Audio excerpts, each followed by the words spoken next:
Welcome back to the Hooligans Pitch, episode 75. Chad with the slow-mo finger guns. Hello, Chad. Just trying to be quiet for everyone. That's all. Yeah, don't loud. So. Don't blow out our eardrums here. Appreciate it. Welcome back. It's been a little bit, but a lot of action in that little bit. Yeah. Lots of Euros, lots of Copa, lots of drama on both sides. Footy all day, feels like. It's been great. From 11 to almost 10 o'clock at night some days. Great time to have some time off to really dive in and watch it all. But I think we just kind of start off of where we left off last. And, it's right at the quarters. 8 teams remain. So let's get into our beers, and then we'll get into the good stuff.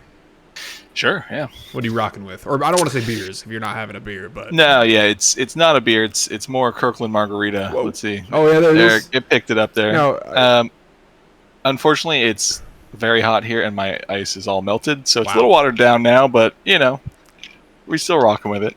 Is that a Hooligans Pitch mug, Chad? Yeah, it sure is. Oh, wow, back again. Hang on. Oh, it looks like a Saka mug to me. Yeah. It's there, I promise. I believe you. I'm going with a Dank 7. Kind of feels like a ripoff of Track 7's logo there and what they're doing. But, out of Boulevard. Okay. Yeah, pretty good. You're far enough away that there's going to be no legal issues. They're not going to look for that. Yeah. Okay, Chad. Lots of drama. Lots of drama. Lots of weird stats. Lots of interesting suspensions. Where should we begin? Oh, yeah. I think we just go down the list of the games here. And in order of how they happened? Yeah, I think that might be good. Okay. So let's start. Spain-Germany. Fun game. Spain-Germany, what probably should have been the final. And it felt like a final. It did. Especially right from the start, because we saw a really hard foul on Toni Kroos that took Pedri out of the game. And that foul felt like a foul that would happen in a finals where they're not going to give a card out early because it's the final match. Oh, yeah. And our boy Anthony Taylor, was he in that? He was reffing that game, right? I believe it was him, yeah. Yeah, Anthony Taylor at the helm. Yep, there he is. Didn't give a yellow card there for Toni Kroos' first tackle, right? Mm-hmm. The second tackle, just as venomous. Yeah. And that's what took Pedri out in, 6 minutes? 8 minutes into the game, roughly? Yeah, he got subbed at the 8, but I think he played maybe 5 of that. And that kind of set the tone of like, oh man, you're not going to get a yellow for that. That was surprising. I mean, I get it was very early, and it's a big enough matchup that you want to keep everyone on the field, but I think for sure, I think if Anthony Taylor gets another look at that first one, I think he probably would give a yellow again. But Toni Kroos a little bit lucky to see that whole game. If he wasn't as old and kind of on his last game ever, possibly for Germany, true. I think that goes very differently. I think history played into that situation. Definitely a controversial call, though. That was up there. Yeah, it was one of those where like if Germany ends up winning this, all the Spanish fans are going to be keyed in on that one moment and saying like, okay, well, Toni Kroos should have not been out there for the whole game. He should have been off. Pretty early on, but lucky enough for them, they didn't have to fall to that argument. But yeah, I mean, what a game! It was just so back and forth. I mean, almost the whole game, really. Both teams they had pockets of when they would go for it, pockets when they'd sit back, and the other team would go for it. It felt very balanced all the way through. The goal by Olmo was fantastic. That guy's a stud. What a great person to bring off your bench. He had to do it early this time, but still, it was superb to see him come on. He's been playing really well for them. Mm-hmm. And then Germany, man, like that was I felt like they were going to score, but the clock kept going, and I was like, when is this going to happen? Yeah. And I don't want to say too little, too late, but it just felt like it took them too long to figure Spain out. Yeah. Yeah. I think I just felt like Germany was playing a little too cautious, maybe. Looking at their number of touches amongst their players, the most touches is Tony Cruz, but he is also the most forward player to get that many touches. The rest of the high numbers are in defense, right?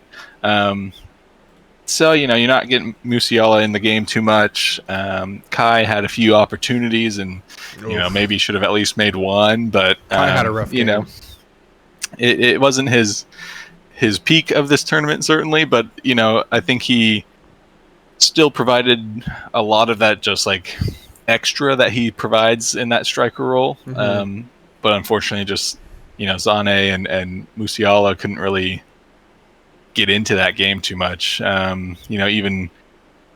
your midfield with Cruz and Gundogan, just I don't know. It felt like the game was passing them by a little bit. Spain came out with a lot of youth, and I think Tony Cruz was really feeling his age that day. And I thought it would actually be the opposite. I thought Mm-hmm. Spain's youth would be their detriment here. Mm-hmm. But it just got flipped. I mean, they're so fast. They're so young. Their wingers are crazy.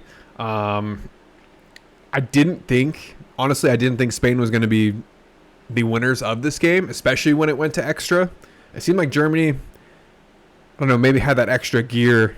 And they pretty much, they had a little bit extra with Wirtz coming on. I thought that was a brilliant sub to have later, bring someone youthful in. It just makes you wonder if he would have been starting that whole game, could it have provided more of a spark for the rest of the team? Because he has to be the youngest one in that squad besides Musiala. Yeah, I would think so, yeah. They're both 21. The next closest starter to their age is David Raum, who plays left back. But if we're looking the whole team, Jonathan Tah, so not a lot of youth in their attack. Yeah. Yeah, I mean, that's the, fortunate for Spain that they can utilize all this youth, and it's paying off. Like, you have Lamal out there at 16 doing this, which is just nuts. And, I think, was he leading on assists for the tournament now? It should be, yeah. I think he is. When Morata's one of the old guys out there, that sounds crazy. I feel like we've seen Morata for so long, but he's just always been young in my head. But now he's like one of the older guys out there. Yep. So, I mean, credit to Spain for kind of building with the youth and not being afraid to kind of lean into them. And, maybe Germany should have done that a little more, or I don't know, maybe thought about the age profile out there in the later stages of the game, because you ended with, an even older squad out there when you brought in Mueller and Füllkrug. And the Mueller sub was interesting. It was like, was this just to pay homage to him? And like, I felt like a little bit. I get Füllkrug was going up top and they're crossing balls in, but I feel like when you're in that desperation mode, Kai might have been a good option to have up there too. I think he's like 6'4" or something. He's pretty tall. He had a headed chance earlier, and it went pretty much straight at the keeper. So not the most lethal striker, obviously, but I think he just provides a lot additional height up there. But then also just being able to kind of play off of players, and he's pretty good in those close dribbling situations. So I think that losing him, and then having this slower front line now, it was maybe not the move. But I don't know. Kai's played a lot of football. Maybe he was too tired to go on. But not seeing Pascal Gross in this game, or really much this tournament, was kind of a surprise to me, considering how well and durable and utility-like he played in the Premier League for Brighton. It's true, yeah. Just looking at their subs, I'm looking in there who could have maybe brought a little bit of something off the bench, and he's definitely that one that stands out to me. Like over Mueller, that's you're bringing in. Yeah, Mueller over Gross, like it's kind of wild. The other thought would be Maximilian Bayer. He's 21, so he's young, but he's also 6'1". He's pretty quick from the few highlights that I've seen of him. So I think they were maybe just hoping Mueller had some some legendary juju about him, which like he's pulled it off before. So I get it, but I think this was not the game to rely on that, and he should have maybe fought speed and youth with speed and youth a little bit. Yeah, and 41 minutes for Mueller too after not playing the entire. He didn't come in at any point in the tournament, right? Not that I don't believe remember. so. If he did, it was the final minutes of games just to see it through. But so I want to say it could have maybe been for PKs, but not that. I mean, maybe that early, but you don't see a sub 40 minutes prior to. No, yeah, it's to PKs for PKs. But I mean, credit to Spain, man. Last possible second, they nailed it. They got that goal, nice header. I thought this game was going to go to PKs. I really did. Yeah, so did I.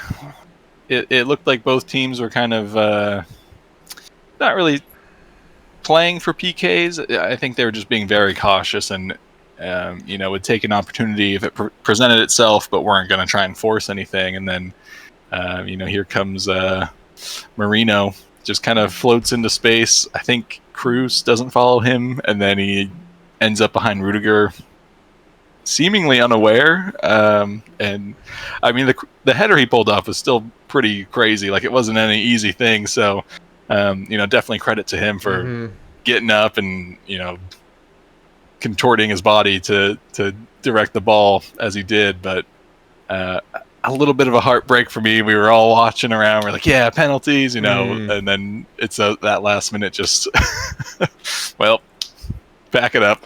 Yep.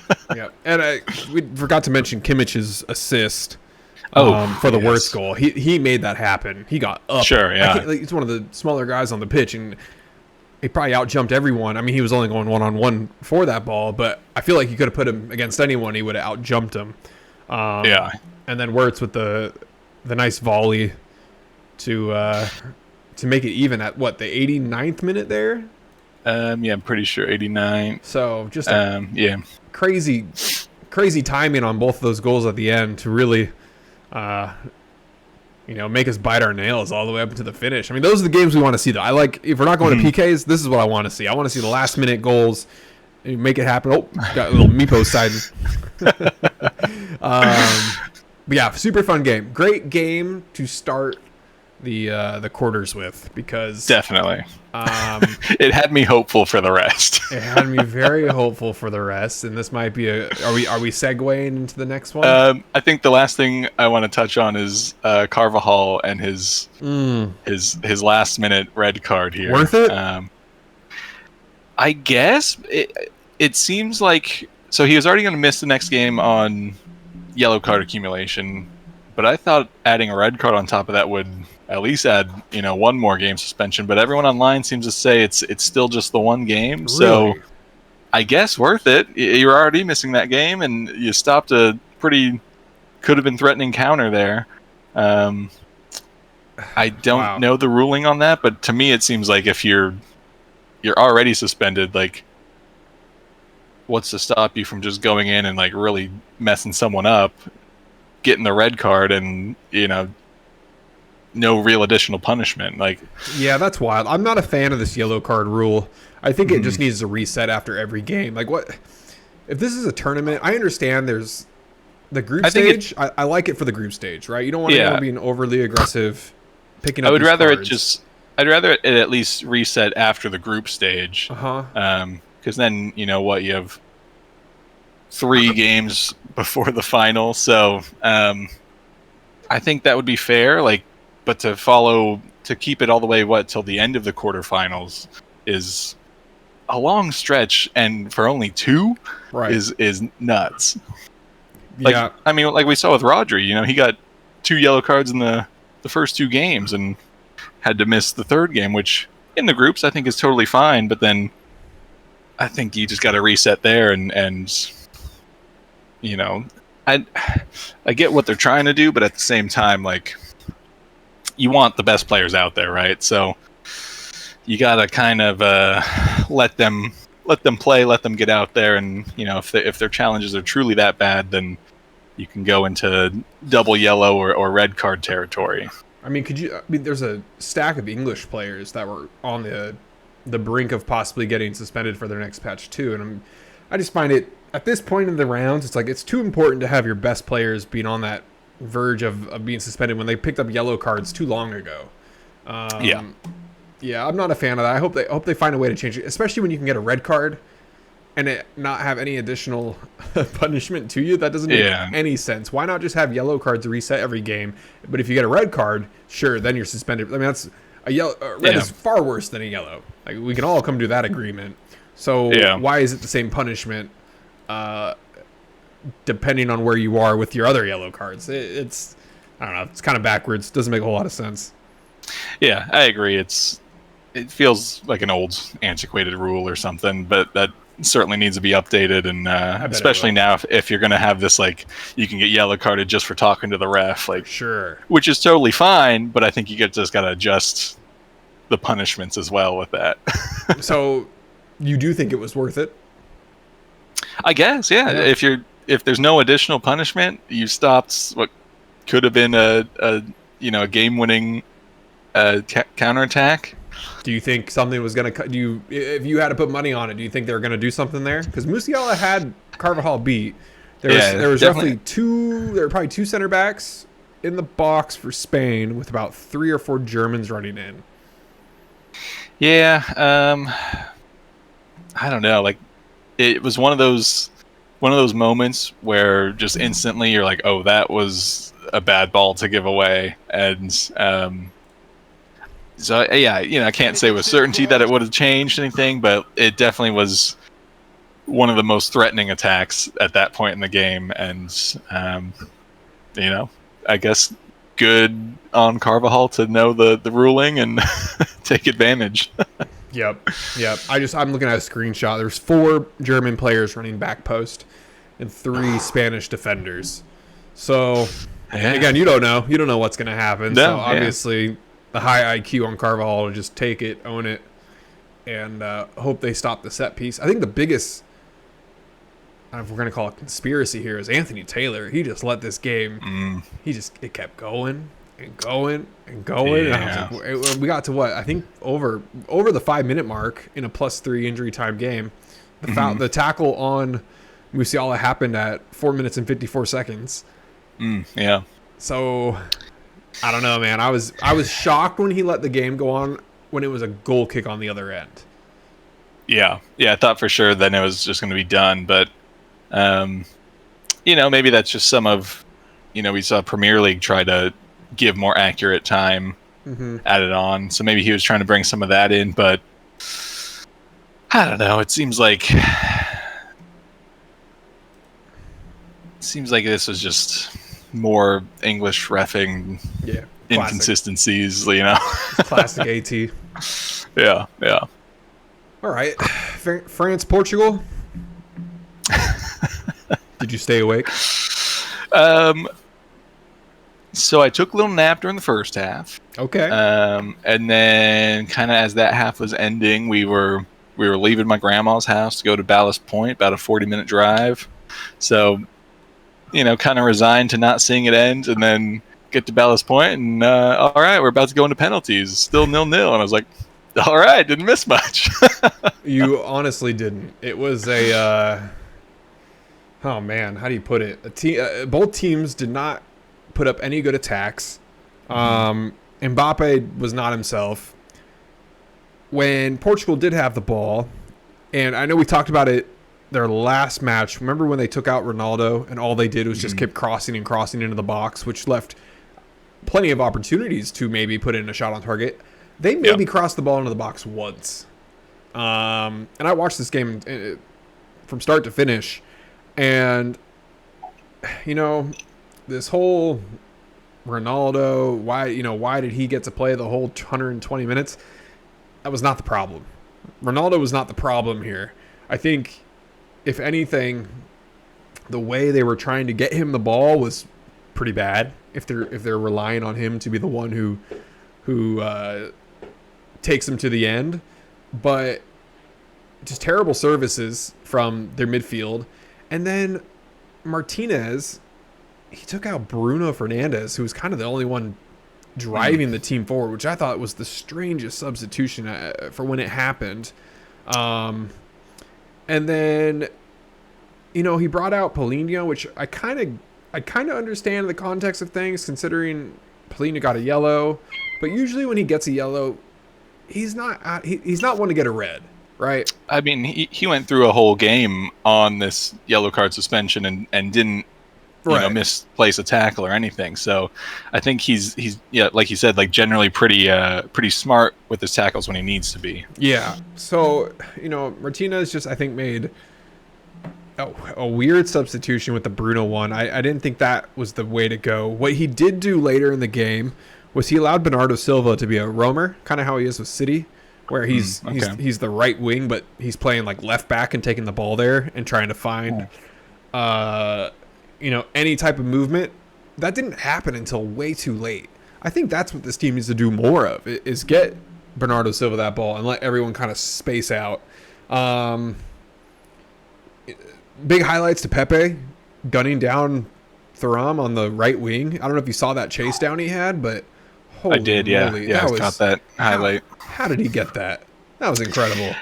Pepe's just, there's always so much talk of like once players hit 30, it's like, all right, couple more years and then they're off, or go to MLS or something. And Pepe's just I mean, we see the Messi and Ronaldo, right? Like they're getting older, but like proven they can still do some things, and that's almost to be expected with Ronaldo, I think, especially, where he's just such an athlete and just built to perform as long as he can. Where Pepe, I think, is just, I mean, obviously very fit as well, but kind of floated under the radar on that of just like, left Real at a certain point, and I think a lot of people probably just kind of forgot about him. And sure, I think he is playing at Porto now, I think, or was at some point.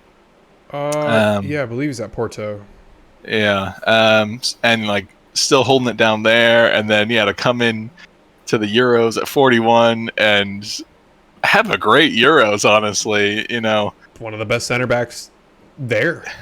Exactly. I mean, he's doing great. He's playing the full games too. It's not like he's coming in at 80, 70 minutes or something. He's doing the whole dang thing. So, I never like truly got to appreciate Pepe because he always had those kind of antics that are annoying, but like that's by design. But I think this Euros was one of those where I like kind of saw the player that he actually is, and I was like, had some more respect for him as it went on and as they left. But I think he has to, since he's now 41, he can't destroy his body, right? And I feel like so many times when we watched him in the early 2010s, he would just fly at people and and just take them out, including himself. He can't do that anymore, and I think he's had to change his game into a more finesse style, a little more pinpoint on when he has to make his tackles or when he has to go on this long sprint against Thuram on the wing. 10 years ago, he just would have bladed him and said, and looked at him and said, like, what are you going to do? And intimidating, yes. Mentally, scary, absolutely. Are you going to do that again on Pepe next time? Probably not.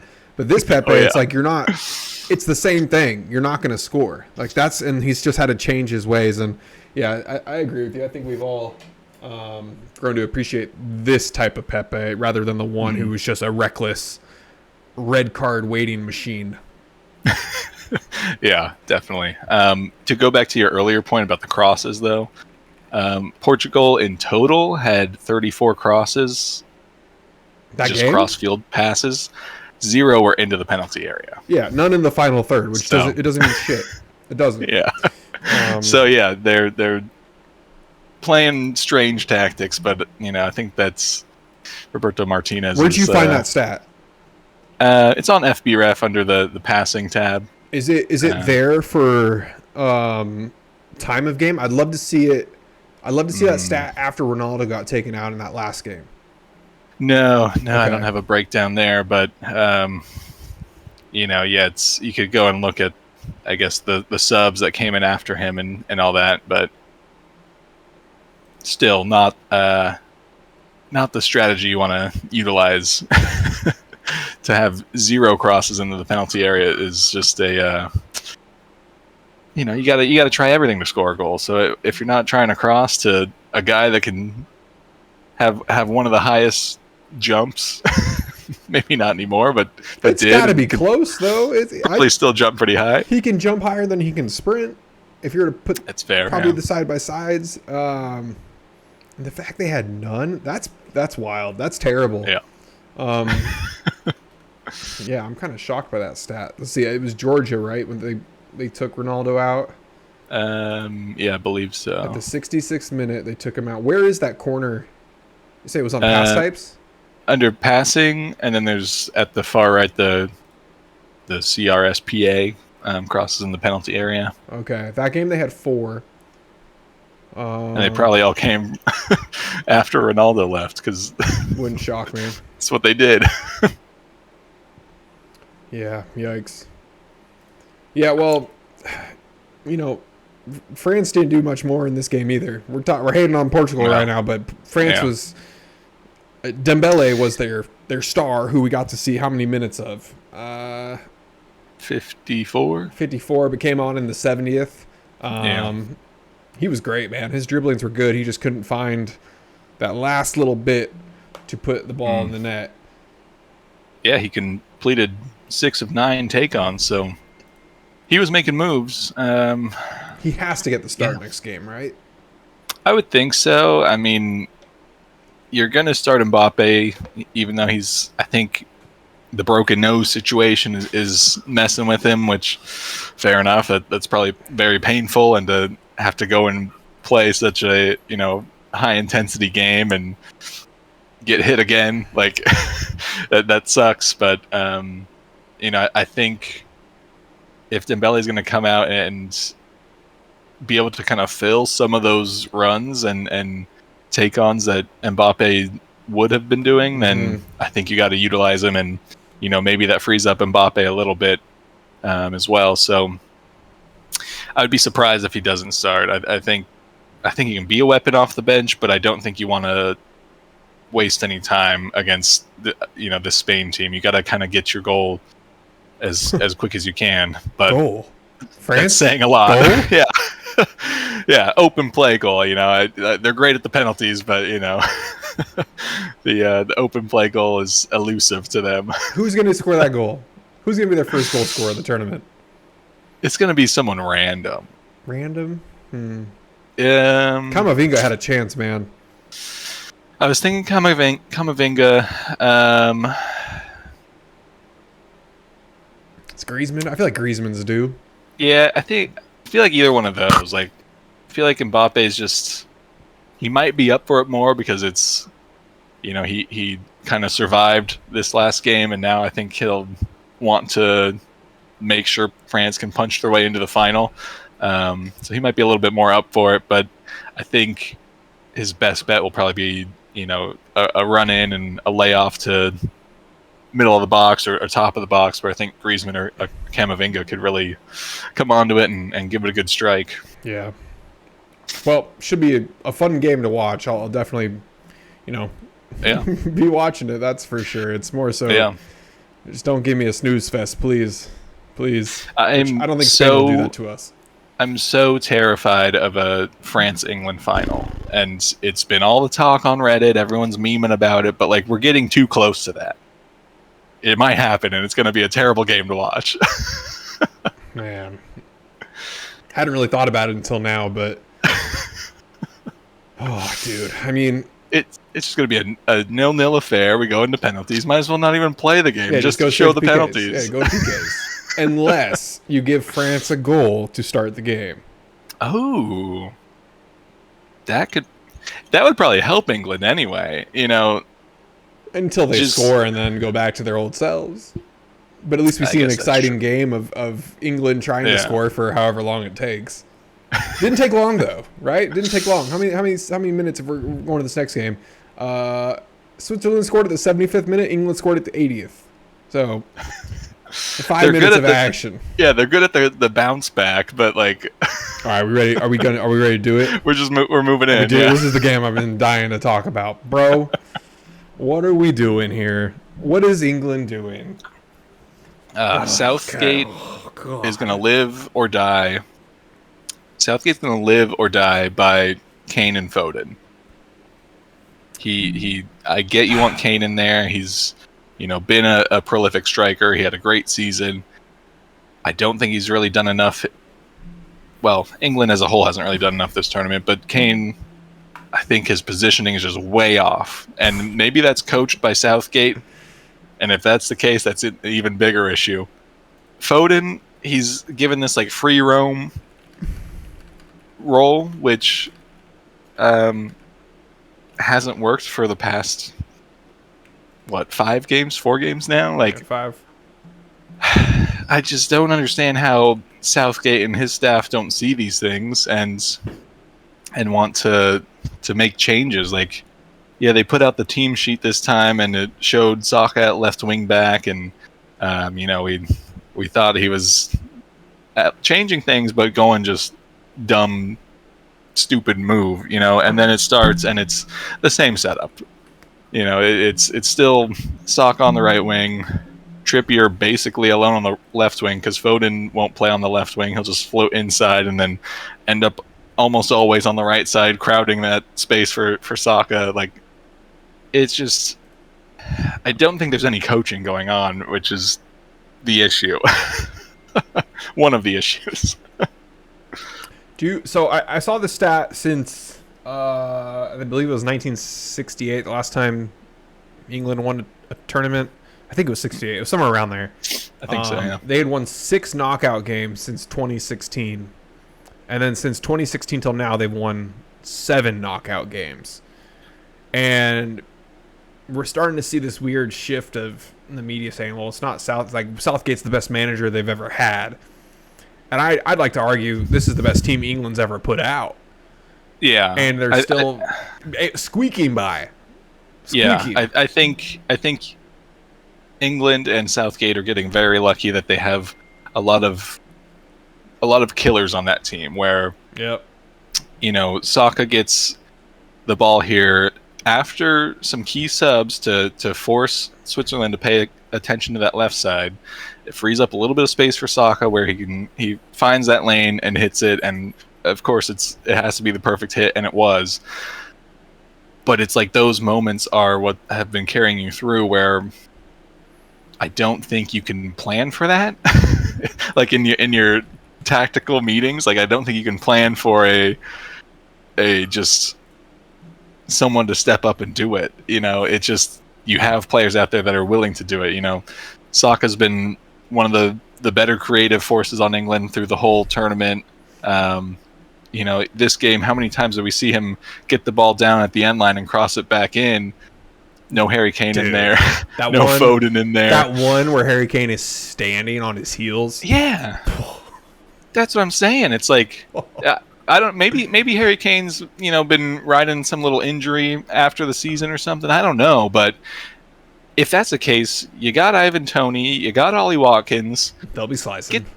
Get these guys in there. Yeah, like let them play. And we still haven't seen Gordon on that left wing. Which, you brought in Eze and Luke Shaw to make that left side a threat, and immediately, after the goal comes, and I don't think that's a coincidence. I think Switzerland realized they have to pay attention over there now. It's not just Trippier alone getting the ball, having no options, and passing it back around.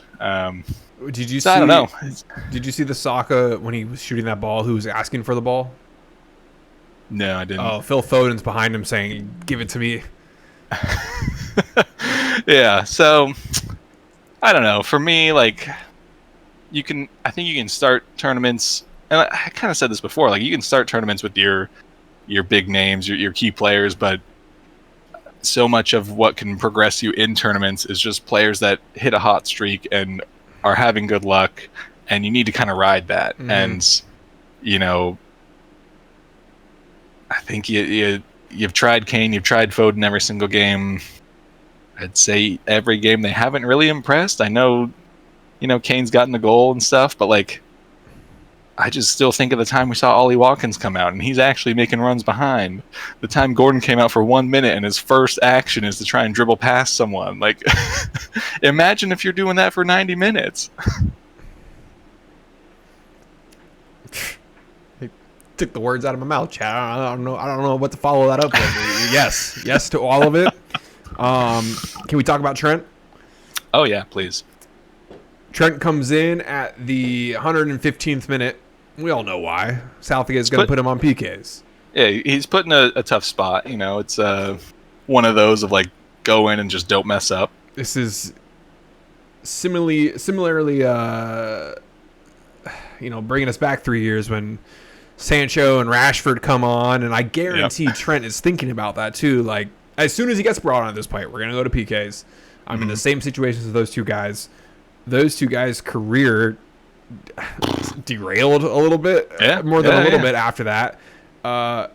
England, as a country, showed their racist side more than anyone else probably ever has after a soccer tournament. So for Trent to come in and be put, under that huge spotlight by Southgate, it's just crazy to me. They bring him in 5 minutes to go. It's just like, this guy has been playing so well for you when he's getting that little bit of time. And then you put him in the highest pressure spot since Saka 4 years ago. I mean, honestly, since then. Yeah. And absolutely crushes his PK.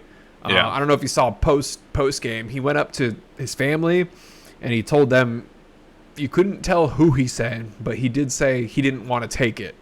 Meaning someone didn't want to take that PK. Who was it? I don't know. I'm guessing Kane, because he was cramping. Kane was already off. Well, Kane went off for Tony. And I'm thinking that mindset was already happening. Yeah. I think that was happening. It might not have been Trent's direct PK substitution, but I think when Harry Kane fell into the sideline, which it didn't look that bad, I think it was a cramp. So I don't know, maybe credit to Southgate for saying you're cramping now, you're not taking that PK, because if you cramp on your run up, you're going to look like a fool, and that'll set everything back. Hard to say, but the fact that Trent just buried it and soaked it in, awesome.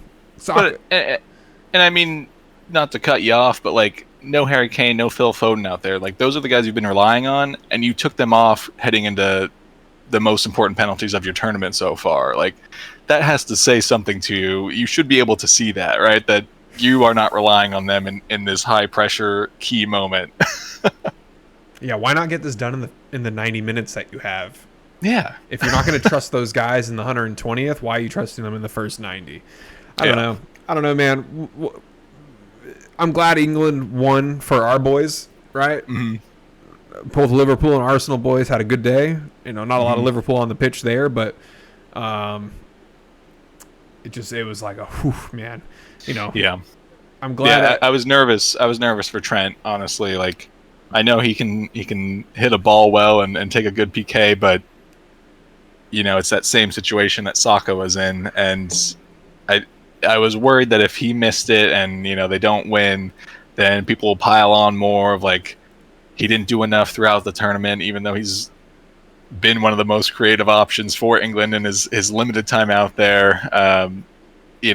So I'm glad it went in and it went over without a hitch. I just didn't want to see the racism come out against Trent, because all these guys are out there trying to do their best, and especially when you're brought in with just minutes to go, like, that's the mentality that people always want these players to have, right? Of like being able to come in and be cold and just put it away, and that's what Trent did. And big respect to him for doing that. And honestly, those 5 guys who took the PKs, pretty nice 5 to have. Yeah. Palmer, Bellingham. Actually, out of all of them, I think Bellingham was the one where I was like, dude, is he gonna like? He's been kind of just not his normal, player of La Liga type self in all these games. He was the one I was worried about. Tony has something to prove. right? Wow, yeah. Cole Palmer saying, "Why the hell am I not playing all these minutes after being the joint or one of the top goal scorers in Premier League?" Saka redemption, and Trent Alexander, another one saying, "Play me." Yeah. Bellingham's been playing every game and not doing, I think, what everyone expects him to be doing. So Sure, yeah. Good finish, but I was like, a part of me, as nervous as I am when Saka takes PKs now, like, he's been fine since the last Euros, but like, it's just a nervousness around it now because of what happened. I wanted him to be the one to take that last one as like the last kind of fuck you to all his haters. yeah. But he got his pen in, no worries, and it went over fine. So I'll take that. But. We finished Attack on Wembley the night before, so Kristen didn't really know what happened in the last Euros and everything. Besides watching the documentary and knowing what Saka went through, but not the focus on the actual game and kind of everything they went through as soon as it ended.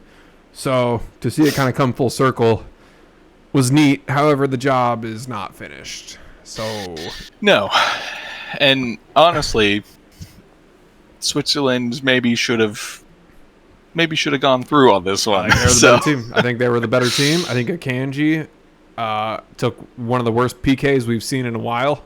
That was awful. So bad. It was.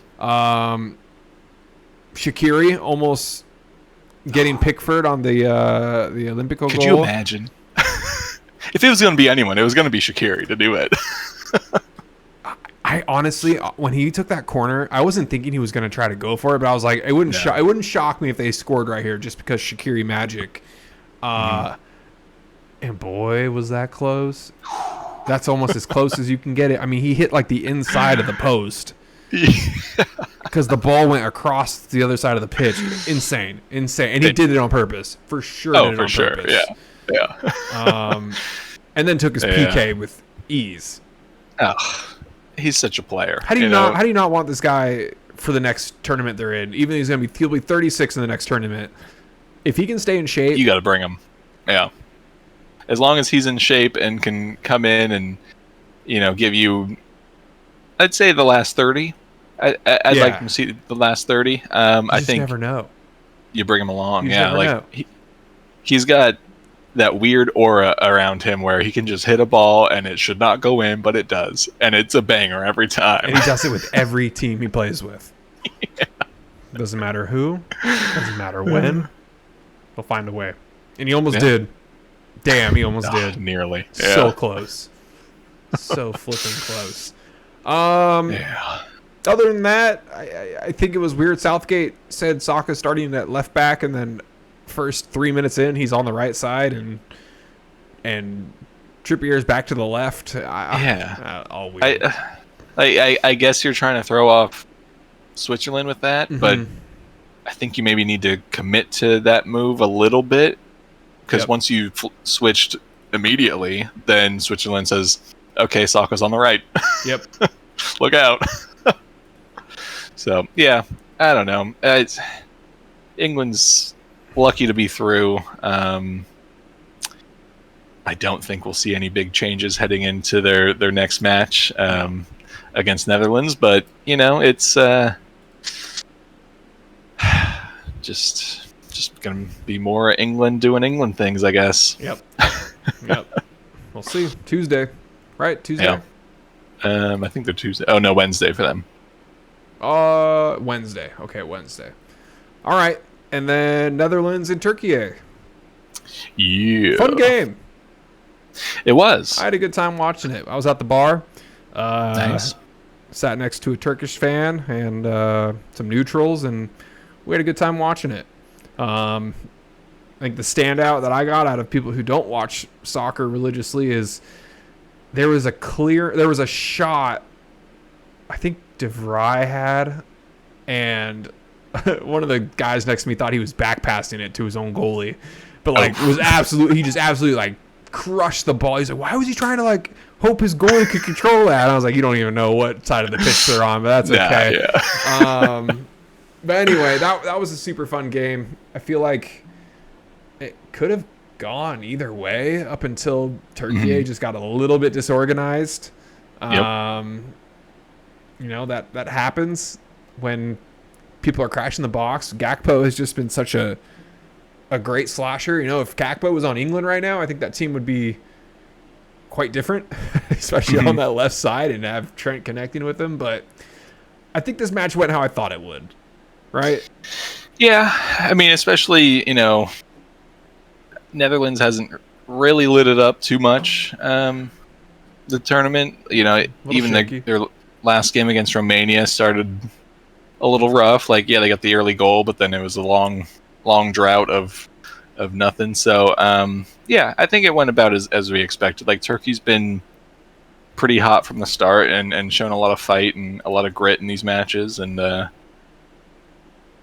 mean, you see the early Turkey goal go in, and you're like, we might have a little bit of upset here.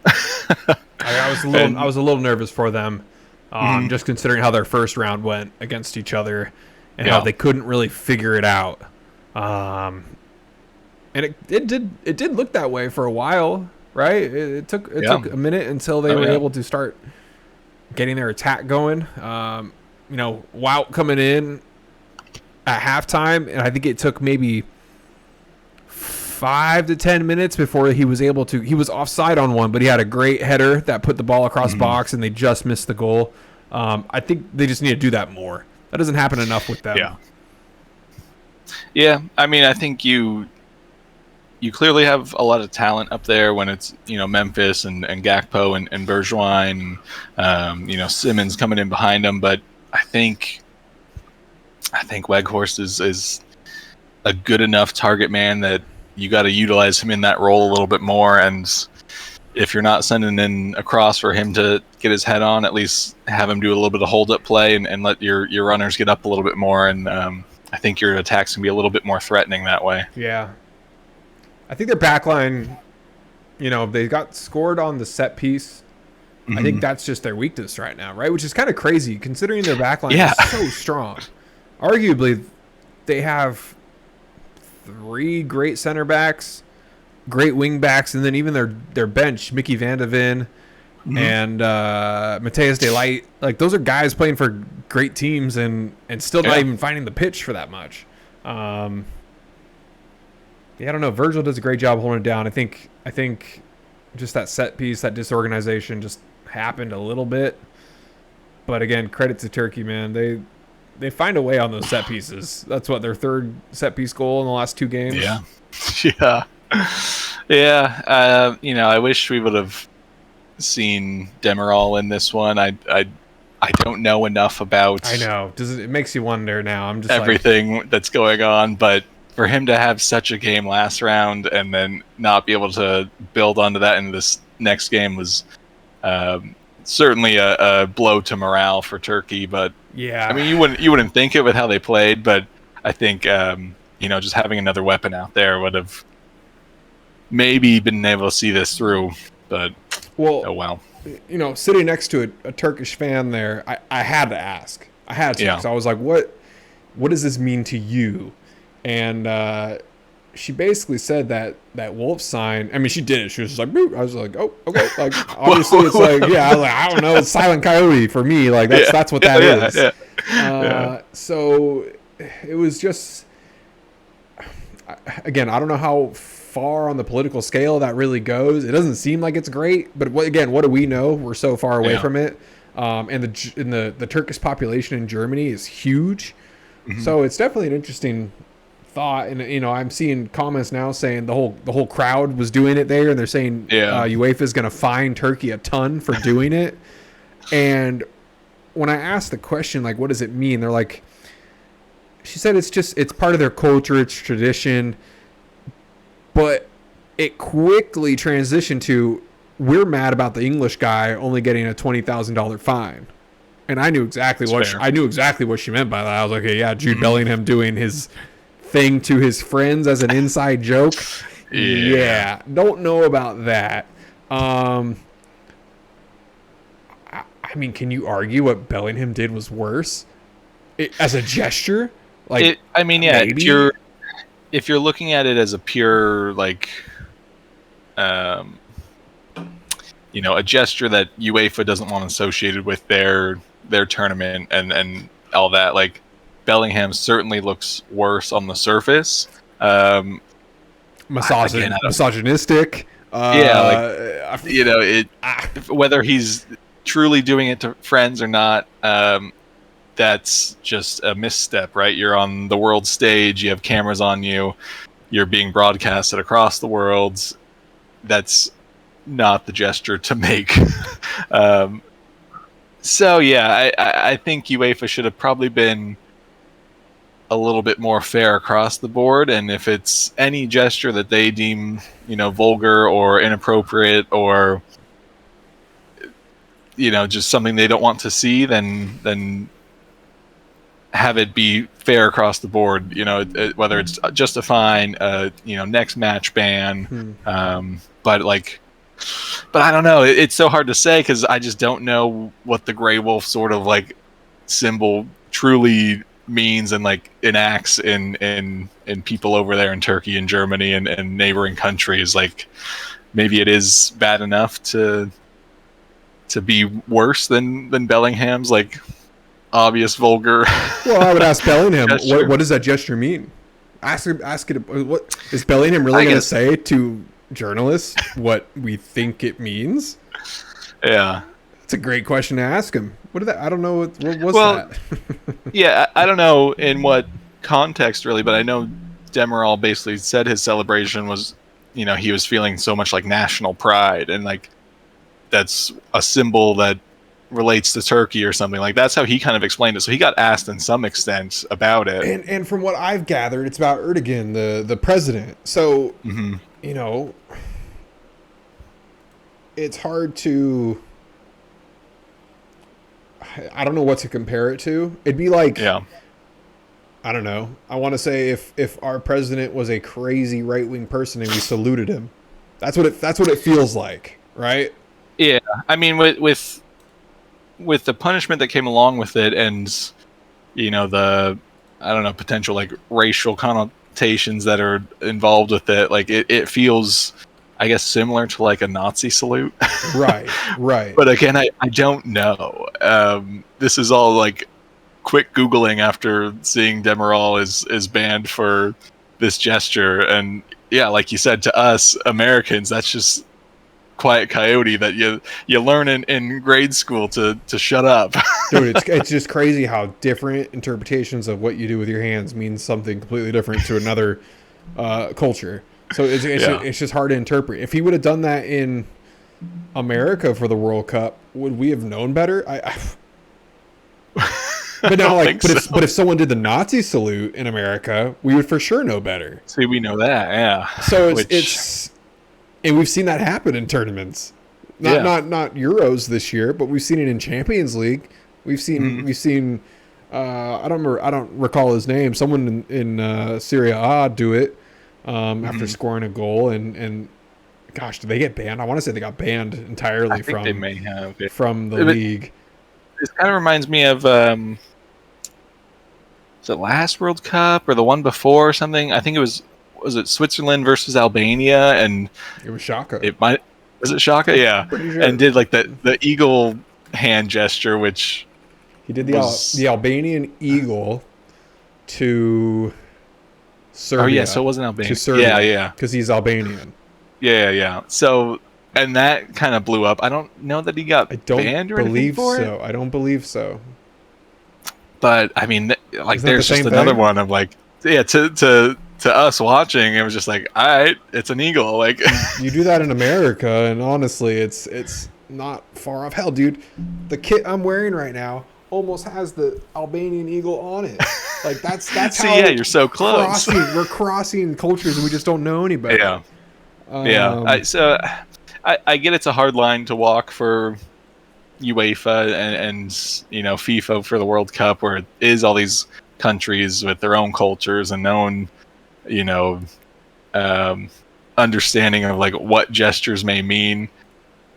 But like that's why I think it has to just kind of be flat, straight across the board of like, if it's anything that we just deem inappropriate or vulgar, or we don't want to see that gesture, it's a fine, or it's a 1-game ban. And I don't know that you need to try and like break it down smaller to be like, well, yeah, this one was like sexual and misogynistic, and we don't want to see that, so here's a fine. And like this one, while on the surface doesn't look bad, but it has this some other connotation attached to it, so like 1 game ban for you. Like, feels like they're trying to do too much. I think for their sake, just keep it simple. If we don't like it, here's your punishment.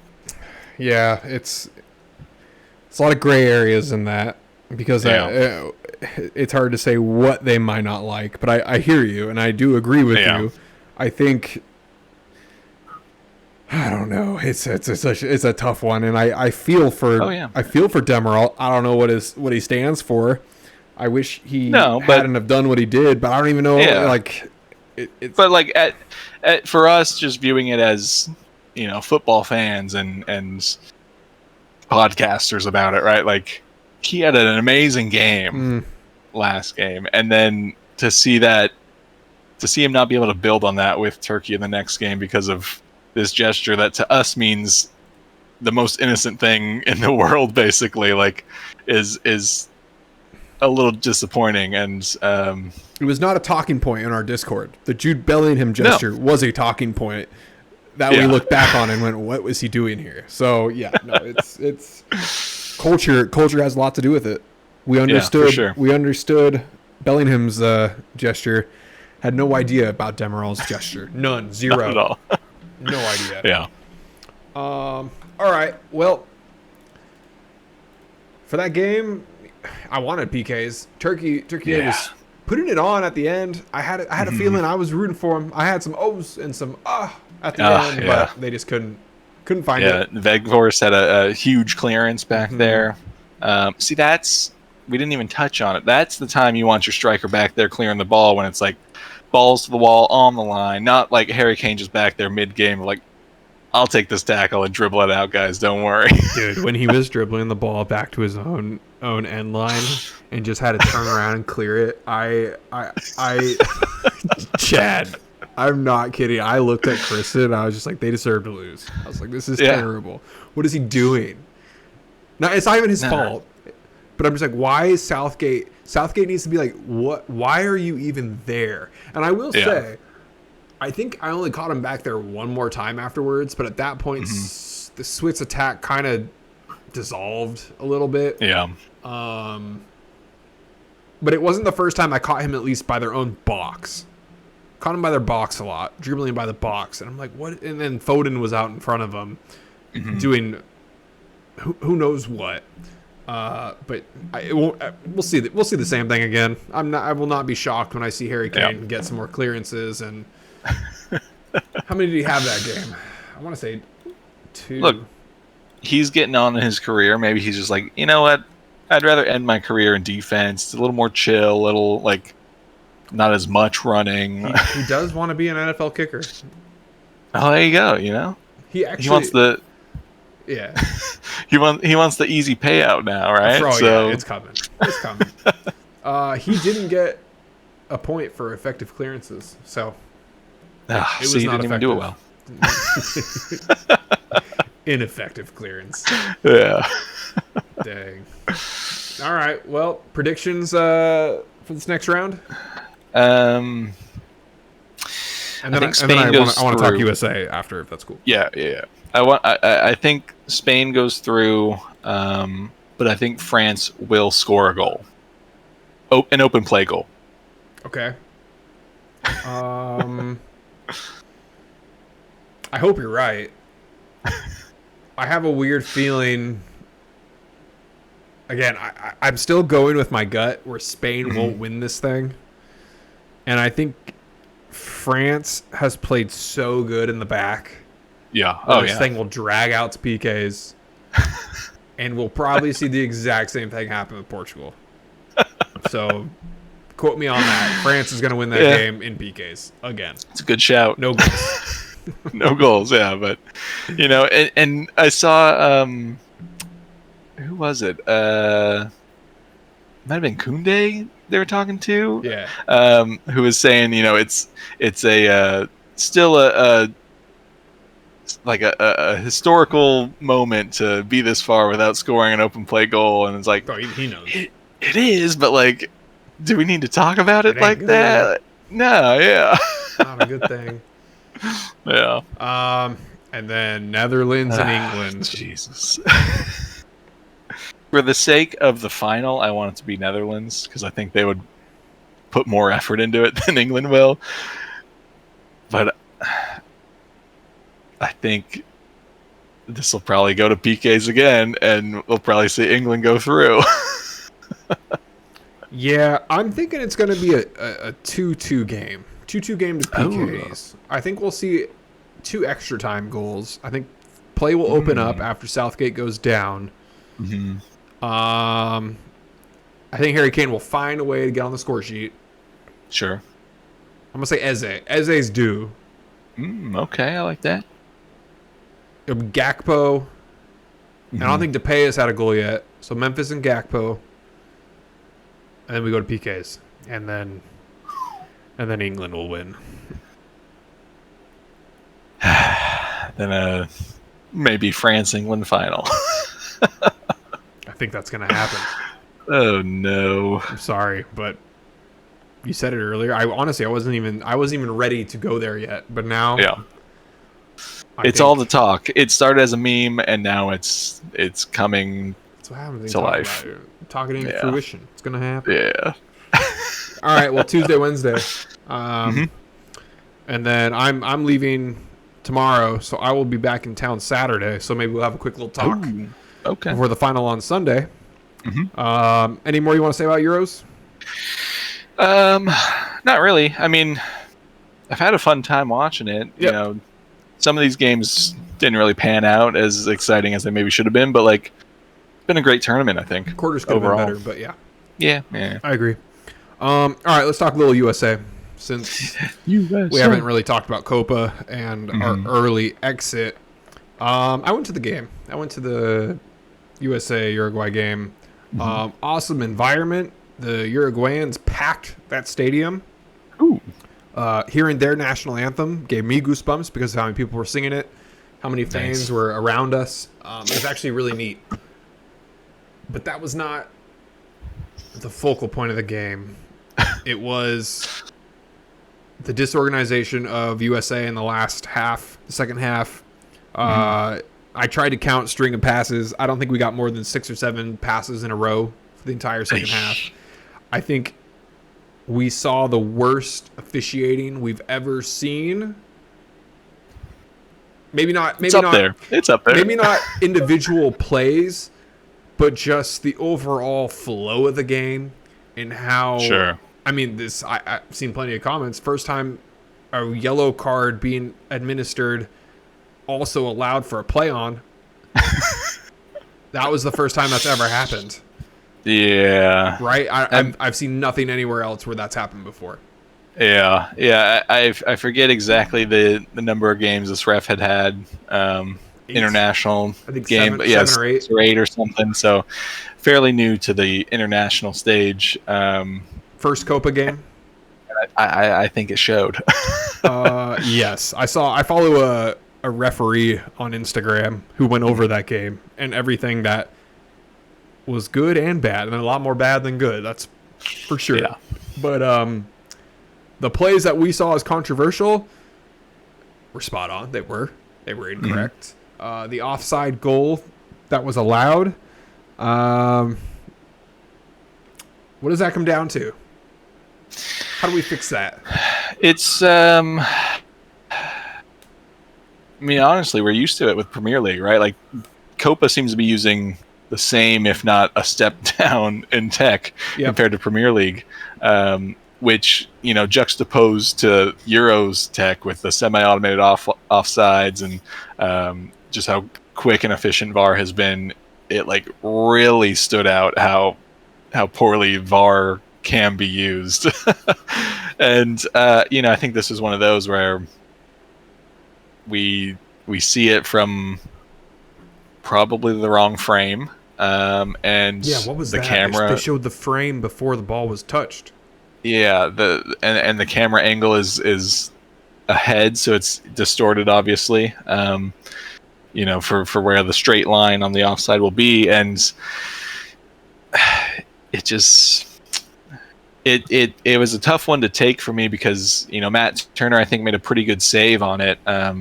Certainly didn't get it pushed out as far as he probably wanted to, but to save any short header, short shot like that is a good save, and for Uruguay to have a player there to pick up on it is good planning. That's what you want your players to do, but I think he was offsides, definitely.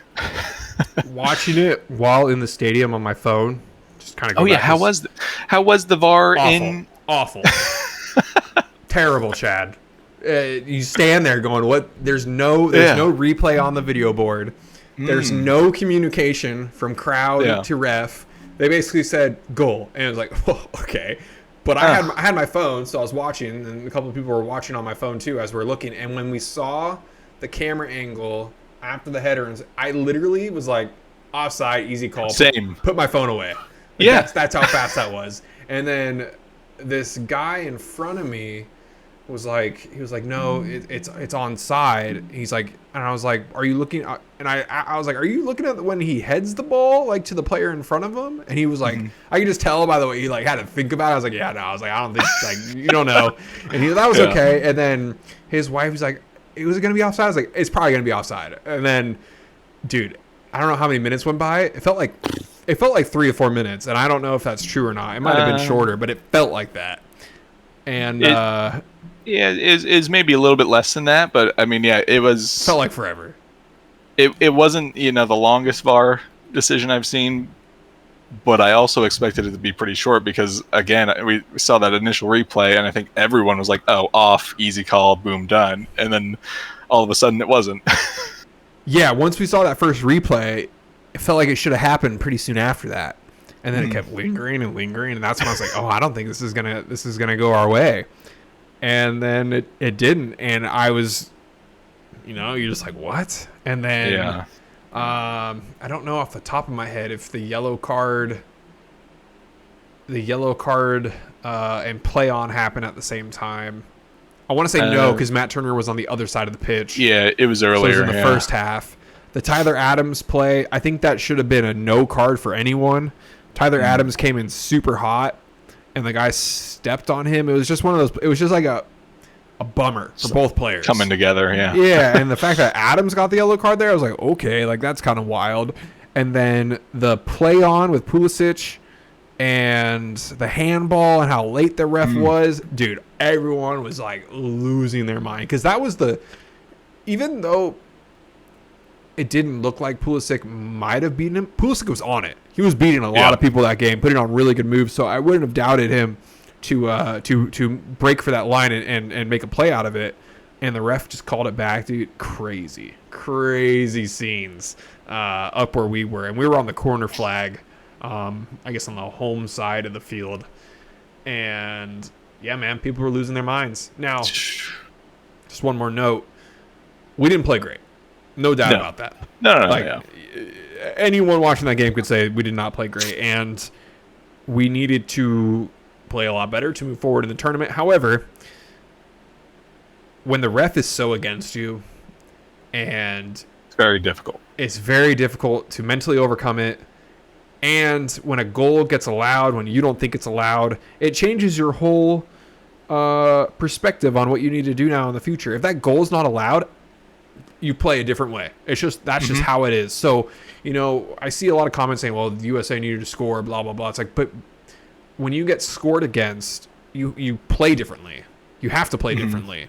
And if that goal wouldn't have counted, that game, we would have saw probably a much different, I hope a much different game from our team. But we had injuries to Weah. Balogun, Weah not being there. A lot of things were not going our way. Yeah. And it showed. Yeah. It's just been a rough tournament, I think. Panama game was a weird anomaly and still not a great performance. And I see a lot of people piling on Weah for it, but I don't think him getting a red card or not would have change that too much. Yep. And then you leave it to the last game of the groups, and it's of course against your toughest opponent in that group. So you kind of dug yourself in a hole. And I think we didn't come out with the exact fire and fight that I would have wanted to see. Mm-hmm. Which is not all that surprising under Bearhalter, but it's just too bad. Like, this was our chance to go toe to toe with some good South American teams, and that's probably our best prep for World Cup. A lot of the CONCACAF teams are difficult, but not as skillful and tactical as a lot of the South American and European teams, right? So For sure. I would have liked to see us go on and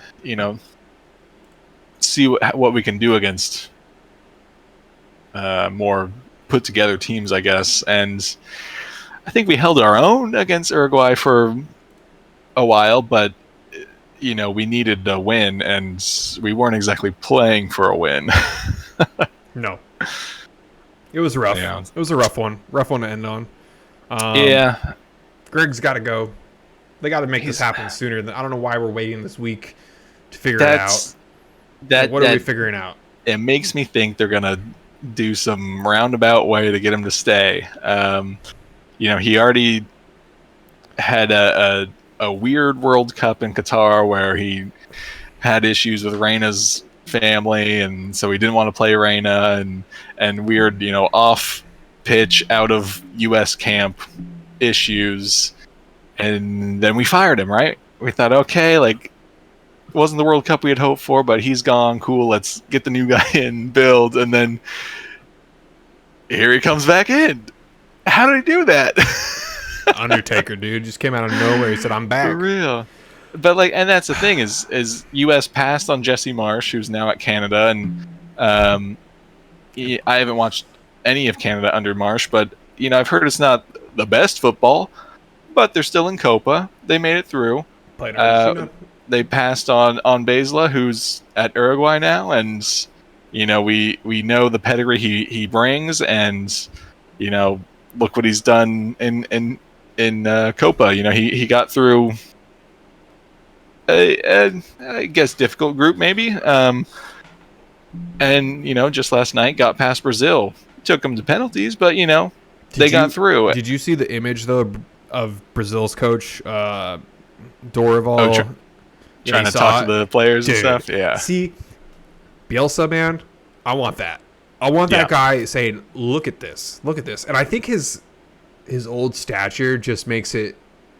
I don't know. You don't think of that guy coming off as being this intense just looking at him, but boy, did every player was looking right at him. They weren't Ronaldo sitting on the ground looking at Martinez. Yeah. They weren't outside the huddle like Brazil's coach on that image. Yeah, dude, man, there's still a chance that USA throws a bag at him and says, "Come and help us." Especially if Uruguay. I think if Uruguay wins this tournament,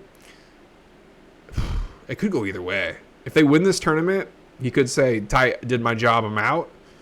Mm-hmm. If they lose in the final, he might want to do a little bit more and say, like, I'm close to maybe winning a World Cup with this team. Maybe. I don't know. Mm-hmm. There's odds right now for coaches if Greg isn't ours. And believe it or not, the highest odds right now is Klopp, which is baffling. Yeah. I don't know why Tim Howard said, I will get Klopp to come here. Yeah, what the hell is that? Just ex-Everton, ex-United player has some in with Jurgen Klopp. We don't know. Klopp was here for the 4th of July. Okay, well, maybe, but I don't think I don't think Klopp's the type of manager to thrive in an international setup, just because you don't get a lot of time with your players. It's very sporadic when you do get time, and it's for a week, maybe 2 at a time.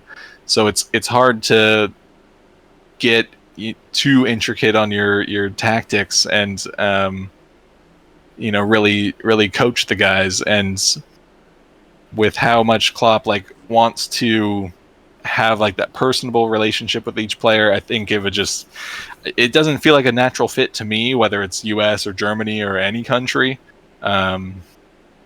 Would I love to see him rather than Greg? Sure, like I'll take it, but I don't think it'll happen. It's not one that I'm putting any money behind. Would love it. And I keep seeing pictures of him edited in USA gear. I'm just like, there's no way. So top 4 odds right now is Klopp's in there, Greg is still in there, Bielsa's in there, and my least favorite one, Chad, which I think we'll both probably cry. Oh no. It's Southgate. No way. See, that's what I was saying when I think we were in our Instagram group talking about Greg, and it's like you can replace Greg, but I think that those people above him that make the decision to hire him, I think they got to go too. They made the decision to rehire him. Greg's got whatever blackmail on them to get rehired in the first place. Like, you just got to clear out that whole like corporate structure and start anew, and you got to kind of go now, like hit the pedal to the floor, because you're 2 years out, and you know it is already embarrassing and not fun to watch America go out in the group stage of their own Copa. But sucked. If we're gonna do that on the World Cup stage, then it's like all the hard work I feel like America has put towards like having some shred of seriousness about our football ability is just gone, evaporated. We ruined it this summer by not getting the knockouts and not getting a fan base who might not watch the sport, but it's like a one-off. Everyone likes a bracket. Everyone likes a one-game win or you're out. And we failed to get there for the first time since I guess the 2018 World Cup. That sucks, man. So if Southgate is the one they're bringing in, I will not feel. I'd rather have anyone else. Yeah. Give me a no name. Anyone. Yeah. We don't need Southgate. I don't want it. And that's the thing is if you're not going to get someone with the experience to lead these guys, then maybe you just go the opposite end and get a experienced manager, but a young manager, right? Like that's kind of all the rage these days. The Arteta's, the Sharon Dulo out of LAFC, he's on there. Yeah. So that might just be the way to go. They'll have fresh ideas. I think they'll have that drive to like really prove themselves and want to get the team performing and ideally just have a smarter brain than Greg Berhalter does. Yeah. I don't know. I don't know if the like telling the team the score really threw them off or anything, but like I don't think you need to. I think your only coaching in that moment is stay focused in defense, and we gotta attack. We gotta get goals because we had to win this game. We couldn't rely on Bolivia to do the unthinkable against Panama,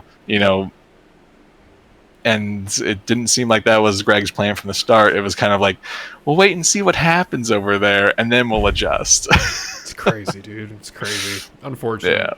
Yeah. Not even scoring a goal. It's rough. Well, I hope Uruguay wins it all. It always makes me feel a little bit better when a team bounces us. Sure, yeah. And they go on and win it. But who do you have winning? Argentina, Canada, Uruguay, Colombia? Man, Colombia's looked really good. They have, yeah. So, if Uruguay can get past Colombia, I think they take the whole thing. But it'd also be cool to see Canada defeat Argentina and defeat one of Colombia or Uruguay and win the whole thing. So I'm kind of happy with anyone at this point. Maybe not Argentina just because they already won the World Cup. So like you had the glory give to someone else. I think Colombia would be fun. A lot of good names on that team who deserve it. So all right. Well, we got some good games this week. When's the Copa game? I think Tuesday, Wednesday as well. But later, are. obviously. Good days to watch.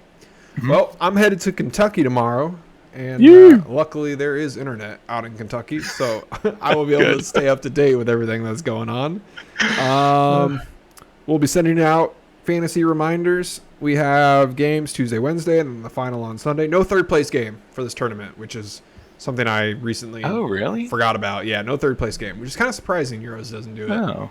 Yeah, I didn't realize. We've done the World Cup tournaments. We've actually never done a Euros that we've hosted, so this is something that we'll now remember. But maybe we'll make some changes in the future to maybe spice things up in these finals rounds. I have a couple ideas I'll run by you. But Sweet.